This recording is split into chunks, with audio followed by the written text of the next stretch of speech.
Rod Mann. Thank you. All right, I'll keep this really short relative to me. I'm Rod Mann. I'm running for Utah County Auditor. I was the mayor of Highland City until January of this year, and before that I was on city council.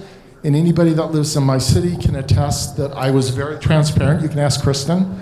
I want to see that at a county level. I learned that when you add transparency into the political world, it tends to reduce contention, and we have had enough contention in Utah County to last my lifetime. We need to get rid of it. So when I listened to Jason today, and I've listened to the other people, I was reminded of a document written by somebody in 1907. The best author, most of you have probably never heard. His name is William George Jordan, and he said this about the national politics at the time and state. He said, "We need in our country today less politics and more statesmanship, less party and more patriotism."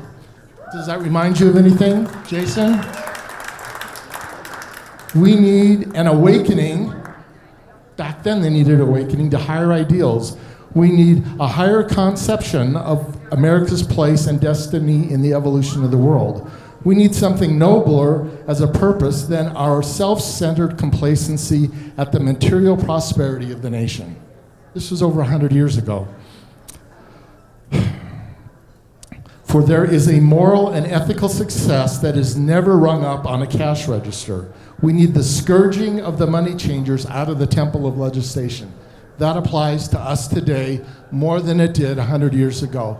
I would encourage all of you to just Google William George Jordan, look him up. This was from a document he wrote called The House of Governors. I urge you to support the candidates that you like and that are going to support freedom and to care about your liberty. And you need to get behind them. They need money. They need people willing to knock on doors and sign. So if any of the candidates resonated with you today, get behind them. Join Jason's organization, help them. Again, I'm Rod Mann. I'm running for Utah County Auditor. Thank you for your support. Rod Mann, ladies and gentlemen, Utah County Auditor.